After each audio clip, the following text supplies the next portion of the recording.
Chapter 8. Paul's decision. I constantly thought of the day before.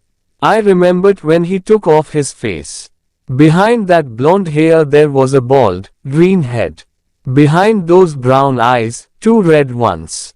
And behind the nose, nothing.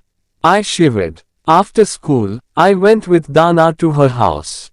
Paul, instead, stayed at school to make sure that Clereg went home. When Dana and I arrived at her house, there was no one there. I hope Matt didn't take the key with him, said Dana. We went in. Dana went to her brother's room. I heard her open many drawers. I crossed my fingers. Here it is, Dana explained. Oh, great. Now let's go back to school. I said. Wait, my mom will be back soon. I have to leave her a note. I'll tell her I'm at the library, Dana said. We went back to school. Paul was sitting on the steps. Has Clereg left? I asked. Yes, we can go in, Paul answered. We went up to the science lab. When we arrived, we noticed that the door was open. Someone was whistling inside. Oh no, it's the janitor, Paul whispered. Let's hide in the bathroom, Dana suggested. It's already been cleaned, so he won't come in. We quickly entered the girls' bathroom and hid. After some time the janitor walked away. We heard him go down the stairs. Okay, now, Paul said. We entered the lab and looked around.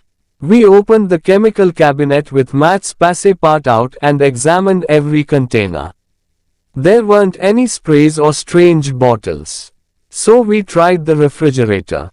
What's this? I said. Inside the refrigerator there was a spray without a label. It was very difficult to open and it had a bizarre phosphorescence. Wow, it's probably Clereg's hypnotizing spray. But how can we be sure?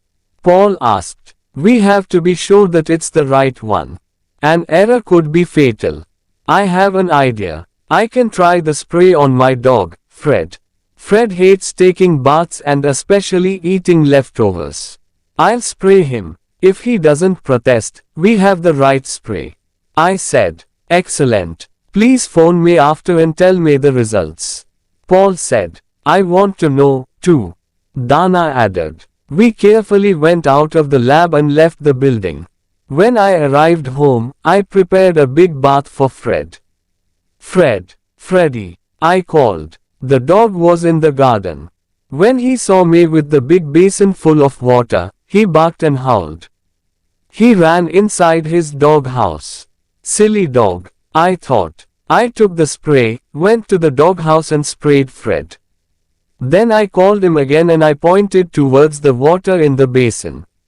What a surprise. Fred calmly came out of the dog house and jumped into the water.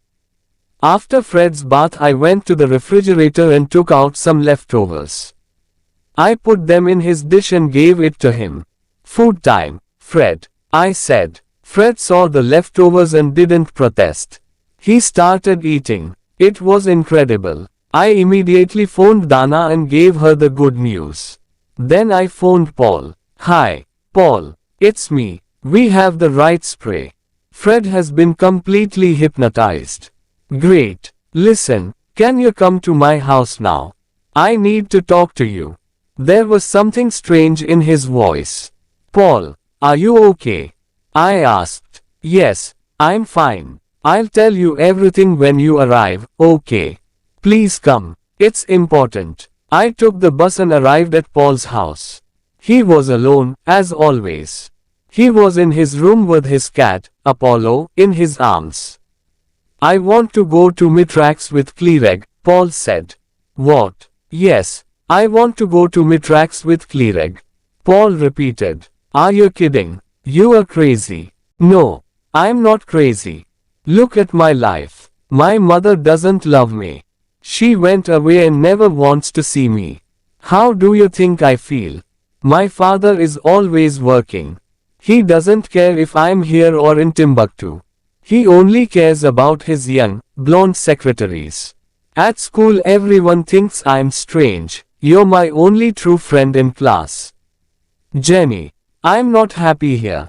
Try to understand. This world isn't for me. I don't like my life. I want to test my destiny and see what happens to me. Honestly, I really don't think that Clereg wants to hurt us students. How do you know? I asked angrily, shocked at what he was saying. He doesn't give me that impression. I'm sure the aliens just want to study us. I feel I can trust them. Also, you know I love space. I've always been interested in astronomy and alien life. This is a fantastic opportunity to see life on another planet, in another galaxy. This is my dream. This opportunity will never exist again. If aliens come to Earth at the next intergalactic meeting, they certainly won't come to our town again. Listening to Paul, I started to understand his point of view. But it was terrible to think that Paul didn't have anyone. No one really cared about him. I was very sad. Running away to another planet isn't the right solution to your problems, I said. But I've tried to talk to my father about my problems. I've tried many times. Nothing has changed. Listen, I want to go to Mitrax. I feel it's the right thing for me. Something inside is pushing me to go. Maybe going to Mitrax was the best thing for Paul, although I still couldn't believe it. If you're convinced, but I'll miss you a lot. I'll never see you again, I said. Nothing is forever. You will see me again, I promise. Don't make promises you can't keep, I said, with tears in my eyes. Believe me, Jenny, sooner or later, when the next intergalactic door opens, I'll return. And I'll have many new things to tell you. Listen, he continued, we must organize our plan for tomorrow evening.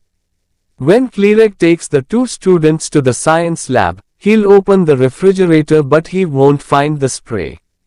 At that point he won't be able to do anything, because he can't touch us.